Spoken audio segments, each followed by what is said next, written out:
So the more option gives you, of course, you guessed it, a few more options.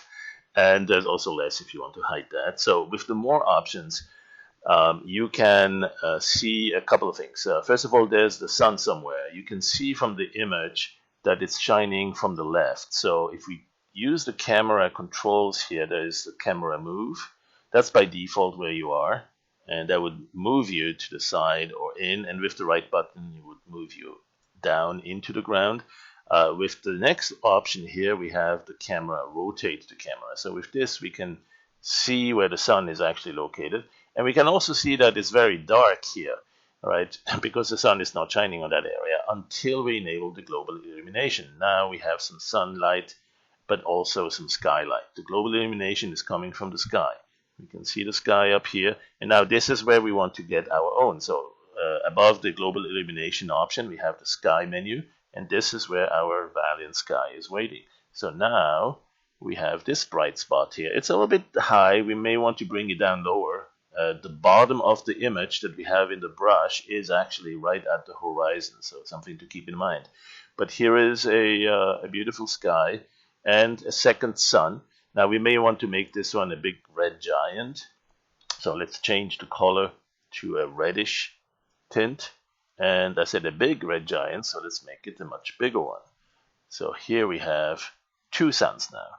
And, well, not really two suns. There's only one that's our sun in Puppy Ray. The other one is actually kind of burnt into the background image. All right, so this could be a red sun. It could be also a blue dwarf star or maybe a blue giant. There's all sorts of possible explanations here. We don't have to be scientifically correct, but we can do a couple of things. We can move now to look at that terrain a little bit closer. So I'm going to go and first of all, like I said, disable the water so we can see without water and simply enjoy this landscape. All right, so let's see what else could we do for this landscape, right? I mean, this is a beautiful landscape. We need a little bit more size, so I'm going to click it done, undo. So we are back to that elevation map, and I'm going to add a few more things. I'm going to add a couple of stars or bright spots that will make some pillars. Not many, so I'm going to go and try filter, render. Let's see if there's some starry skies. Or if there's star field, that might do. Yeah. So with star fields, maybe we'll make bright stars. Something like this. You know, there's also a little bit of a nebula background there. The star size, let's not make them too big. The distribution, that's like how many we have. Let's make them sparse, only a few. There you go. We could also use a brush for that and just paint a couple of clusters here or there. And we'll store this. And what we want to do is really combine that with this image. So this image we load. This one we want to add. All right, so now before we do that, let's see, maybe we need to make it even. No, that's fine. Let's just use it as is. We could always adjust contrast and do some other things. But what we'll do is we'll load this one. And then we'll click on the little pull-down menu to combine this one and say we'll add it. So now we have a composition of the two. And again, we had the grayscale image and the colored skies or star field. We'll turn it back into a grayscale. This time we'll just do the perceptual thing and also turn it back into a dynamic range. So the bright spots are all the way to the brightest possible, at least a few of them. And there are definitely some parts that are white and some parts that are black. So that's our full dynamic range. I'm now going to move it here on to this side, make it a little bit bigger so we have a better view, and move these things down. In fact, this one we probably don't need anymore. This one we just like to look at because it is so pretty. And, and then we're going to turn back into that transform filter for the Puppy Ray renderer, the GPU, and it still remembers the parameters. So if we do a render, it will have that same view, but now we have those extra bright spots. Those were the star fields we added. All right, so that's another thing that to think about. The elevation map is something you have very much control of. You can add. Let's go render that a little bit better quality. Let's make it even better than that.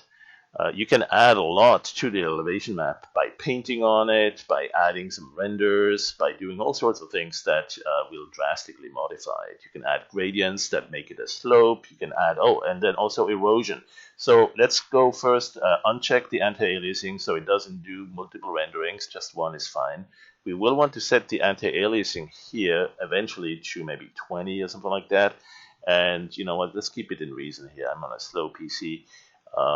You may want to make this like 200 or 100 rendering passes for your final render.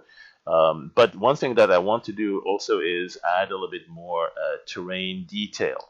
And that detail is something that we call the bump map. So let's say if we look at the place where the sun is shining and also where there is some shining back from the global illumination, right? Something like this, maybe not too bright, maybe much brighter. You decide the mood you want on that. And so let's say we want a little bit more clarity there.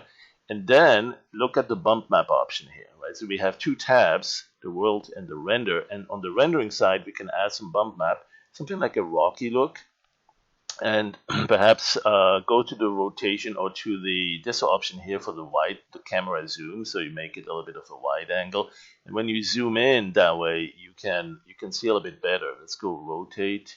You can see a little bit better what that rocky bump map does. Let's zoom down a little bit. There you go. So that adds a lot of noise and detail, a lot of interesting. This is what it looked like without it. Let's do an anti-aliased rendering and see. Okay, so this is pretty flat, you know, very smooth. It is possible to smooth it even more. There is an option here, the pre-filter. Let's go and uncheck the anti-aliasing and pre-filter, and that will make those bumps even smaller. Right? Those spikes in the elevation map will make it even smaller. It will take the high peaks down quite a bit. Look at that. See, that's really almost boring, right? There, at least there is some detail here. Here there's nothing, but we can add a whole lot more detail by adding the bump map. So let's take a look at 2 or 3 of them. Rocky is a nice one. That looks, well, rocky. And then there is also another one that I like a lot. Perhaps my favorite really is the Riverbed. Let's go to the mud bank first. If you have something that needs to look organic, the mud bank looks pretty interesting. There's also the Perlin noise. So that looks a bit more like there's a lot of growth over it, like algae and grass and all sorts of weeds and all sorts of organic stuff. Hiding stuff, and then there is covering it, and then there's the riverbed. So that's probably my favorite. And so with the riverbed, we have a mix of several things. And I'm going to go and render that. First, change the angle back to a bit more of a wide angle, something like this. So we also still get to see some of the sky, of course. And maybe we want to actually see both stars closer together, and this one really is getting too big, so let's make it a 55 and make it a kind of a yellowish sun. Okay, and then move it. Oops, what did I just do? Oh, that was in there, rotate mode. So I want to move the sun, so I need to select the sun, and now I can move the sun a little bit farther back, a little bit higher up, and then also brighter. Now I can do the brightness in 2 ways. I can first of all adjust the intensity of the light, so that will make it brighter on the ground wherever the sun is actually hitting it. But there's also the world options and how bright the specular highlight is on that. So I'm going to go to about double, 44, and that will brighten it up in specular spots. And I can reduce the hardness to make it a little bit more soft. And perhaps actually I don't want it to give it that wet look, so I'm going to make it more on much lower on the specular highlights, and then you could make it really flat there on the hardness, and so that makes it a little bit more like dry sandy look. Okay, and if in fact you prefer the wet look or some moisture appearing there, what you would do is increase the specularity here, make it 55 for instance. Now it's reflecting that much more.